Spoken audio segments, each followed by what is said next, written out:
We begin this tutorial in depth of field by looking at a simple scene here.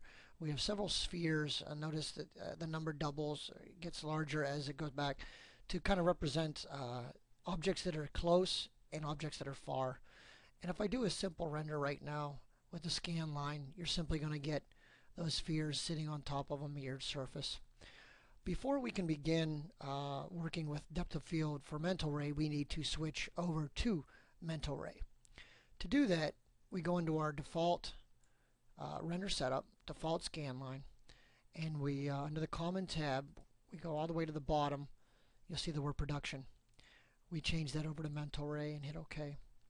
Now we have mental ray materials available, as well as the mental ray cameras set up for our depth of field.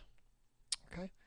Now I do a quick render, and you have the sampling that represents the quality that we get from mental ray.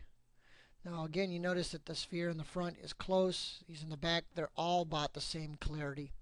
There's really nothing other than the image itself that tells us that these spheres are moving towards the back of the scene, that that it's not a flat picture. So we begin by looking at our camera, and with the camera selected, our most important thing here is to set before we start doing our target distance. Now if you're using a target camera, that pretty much allows you to go in and take that target and move it, and the target's always the primary focus. It's the one object that we want to be to concentrate on.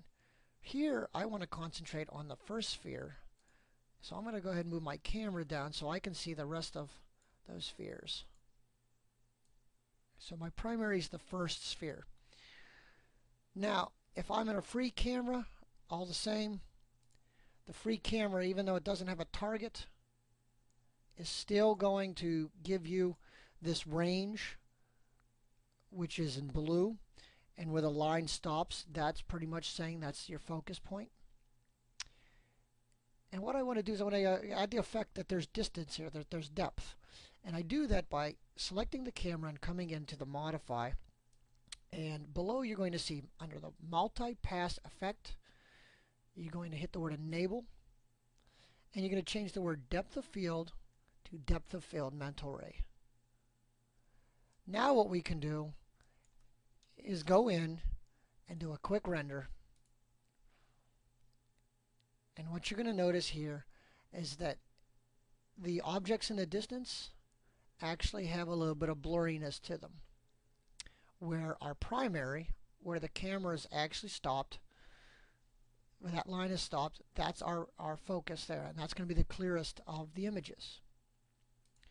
Now we can also up the blurriness by lowering the f-stop under the depth of field parameter. So if you take it down to a 0.5 and you do a render again, you're going to notice that objects in the foreground are going to be even blurrier.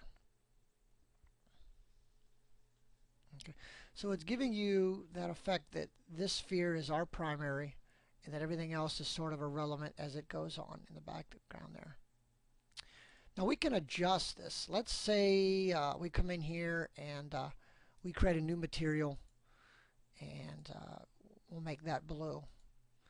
I'm going to drop that right in the center there, and let's say our focus is going to be on that colored sphere. Well, to adjust our focus, we pretty much are going to take the camera and alter its target distance. Now you notice that in the camera viewport nothing's changing, but in the target view we're actually going to focus down into crossing that line so that we can kick that in as our primary. So now objects closest to us are also going to be blurred. So let's do a quick render here.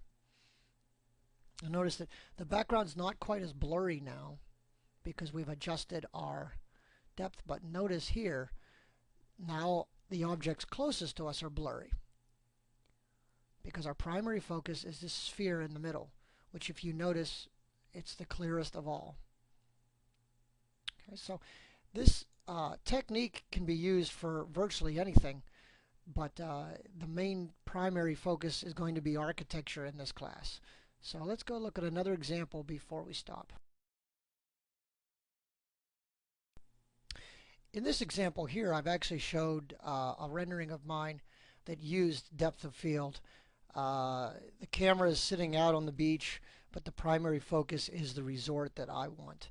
And you'll notice that the way this works is pretty much starting at the chairs and pretty much into the fence here. It starts to show blurriness.